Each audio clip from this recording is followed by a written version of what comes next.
嗨，大家好，我是赵阳。今后我会在12月初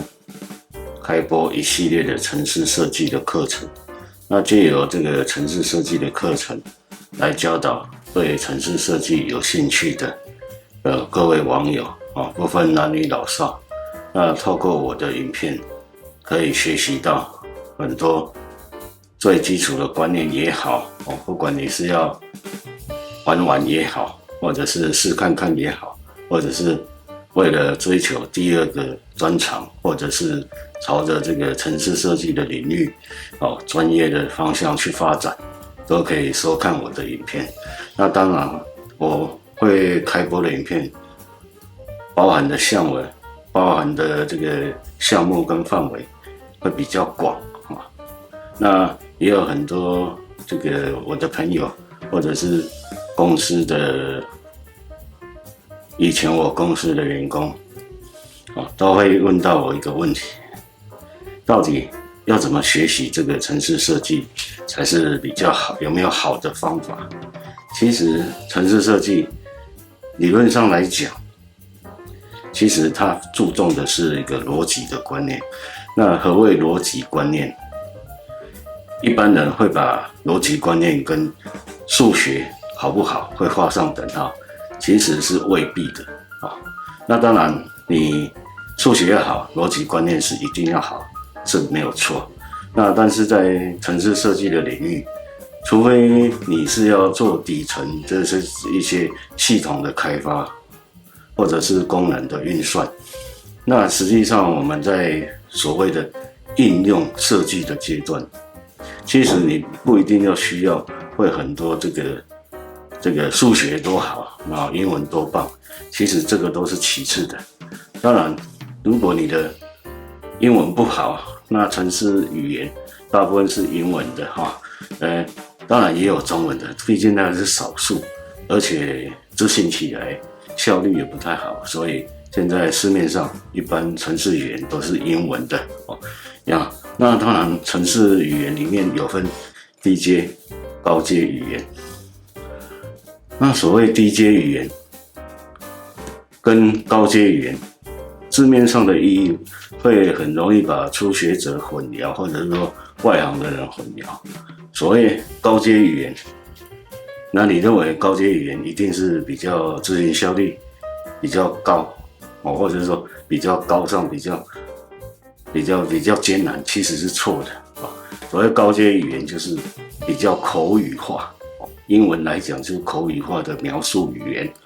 那低阶语言是比较接近机器语言的，等于说是应用在这个组合，比如说硬体方面的组合，以前的组合语言或者是 C 等等这些语言，它比较低阶。比较低阶不代表它比较不好，而是它是比较底层逻辑的运算。那底层逻辑的运算，自然这些语言所编译出来的这个程式，它的执行效率就更高那另外提到的一点就是，其实学习程式语言没有所谓哪一种语言比较好或者比较差，而是你的逻辑观念比较重要那接下来的这个影片，或者是说我所谓的课程，我会分别依序的介绍这些观念跟技巧。那没有底子的人能够学吗？那当然可以那程式语言并没有大家都想象中那么难。那你可以简单的一个观念就是安排事情而已。所以所谓除了说什么叫逻辑，就是安排事物事情，我们要执行事情的先后次序那更进一步讲是更复杂一点，就是分类比如说我要做一件事情，那我同时要做很多事情，那可能不同的功能，比如说我们程式语言不同的功能要依序搭配去做这件功能的事情的时候，可能要同时执行。那所以除了先后次序的重要之外，当然分类的重要性也是很重要。所以第一个是你要有先后次序的观念，而且要拆得很细，这就是分解的功能。一项事物一个动作可以分解成更细更密的动作。那程式员其实是很机械化啦，其实它是很呆板的。